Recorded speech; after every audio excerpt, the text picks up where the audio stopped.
নমস্কাৰ আসাম টেক চেনেললৈ আপোনালোক সকলোকে স্বাগতম জনাইছোঁ। দিনটোৰ কেইবাটাও গুৰুত্বপূৰ্ণ খবৰ লৈ আহিছোঁ আপোনালোকৰ মাজত।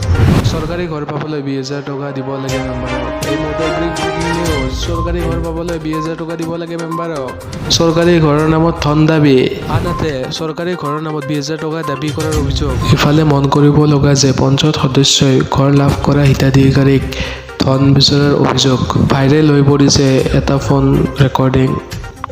Hello' hello' hello' hello' hello' Binanda দা হেল্ল' কওকচোন কোৱা এই ৰিকিমণি হাজৰিকা কৰিছিলোঁ। কোৱাচোন মই বোলো হেৰি কি বা হৈছেগে বোলো এয়া লোকে হেৰি কৰি গ'ল, আমি টকা পইচাও দি থলোঁ আজিলৈকে একো ফোন খবৰ নাইকিয়া। এতিয়া এইবোৰ 11 চনৰ লিষ্টৰ হয়, তোমাৰ এতিয়া বুজা নাই, আমি এইবোৰ চিলেকশ্যন কৰা নাই। এইবোৰ দেলটা আহিছে নাম, টকা ঘৰবোৰ কাটিছোঁ আৰু কেঁচা ঘৰকেইটা দিছোঁ। আমাৰ ই ডিচেম্বৰৰ পিছতে আকৌ এখন চলাব, 7 লাখ মানক দিব। তাত নাম আহি যাব পাৰে দেই, 8 লাখ মানক আকৌ দিব ডিচেম্বৰৰ পিছত। তেনেকে পৰ্যায়ক্ৰমে হৈ থাকিব, চিন্তা কৰিব নালাগে, এটাইবোৰে হ'ব। এতিয়া অলপ দিন ধৈৰ্য ধৰিব লাগিব।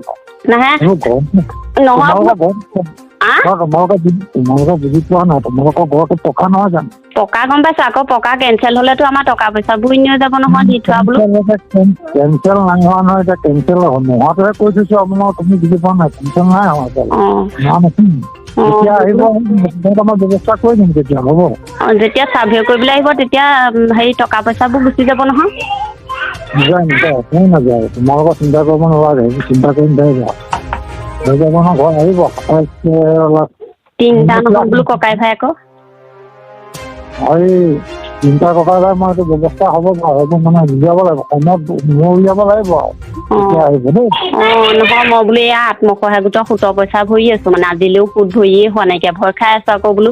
মই বোলো এনেই পইচাখিনি যাব, সুতলৈ আনি পেলাই দিছিলোঁ সি।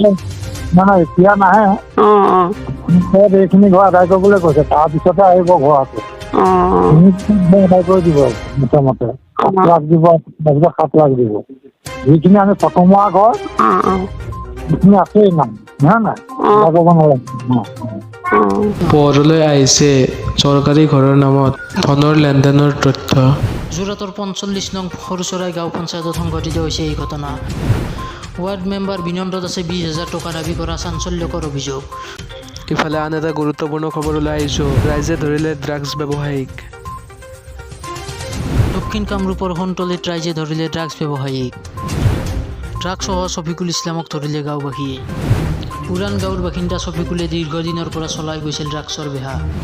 চিগাৰেটৰ পেকেটত ভৰাই আনিছিল ড্ৰাগছ। ৰাইজে হাতেলতে ধৰি ছফিকুলক চমজাই দিয়ে সোণতলী আৰক্ষী। ইফালে আন এটা গুৰুত্বপূৰ্ণ খবৰলৈ আহিছোঁ।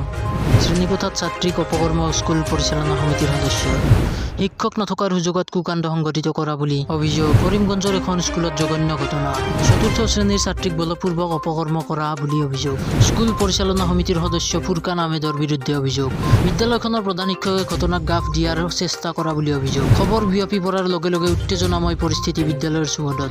ভুক্তভোগী ছাত্ৰীগৰাকীয়ে ঘটনাৰ বিষয়ে জনাইছিল প্ৰধান শিক্ষকক। প্ৰধান শিক্ষকে ঘটনা ঘৰত নকবলৈ এক প্ৰকাৰ ভাবুকি দিছিল ছাত্ৰীগৰাকী। ঘটনাৰ পিছতে বিদ্যালয়ত বিচাৰ।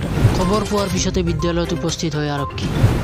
অসমৰ সংখ্যালঘুৰ বাবে হিমন্ত চৰকাৰৰ ঐতিহাসিক সিদ্ধান্ত। সংখ্যালঘুক দিয়া হ'ব প্ৰমাণপত্ৰ। অসমৰ সংখ্যালঘুক লৈ হিমন্ত চৰকাৰৰ বৃহৎ সিদ্ধান্ত। অসমৰ সংখ্যালঘুৱে লাভ কৰিব প্ৰমাণপত্ৰ। মুছলমান, খ্ৰীষ্টান, শিখ, বৌদ্ধ, জৈন আৰু পাৰ্চীসকলৰ বাবে এই সিদ্ধান্ত। এই প্ৰমাণপত্ৰৰ জৰিয়তে বিভিন্ন সা সুবিধা লাভ কৰিব সংখ্যালঘুসকলে। অসম চৰকাৰৰ সংখ্যালঘু বিভাগৰ পৰা লাভ কৰিব সুবিধা। হিমন্ত চৰকাৰৰ কেবিনেটে ল'লে এই সিদ্ধান্ত।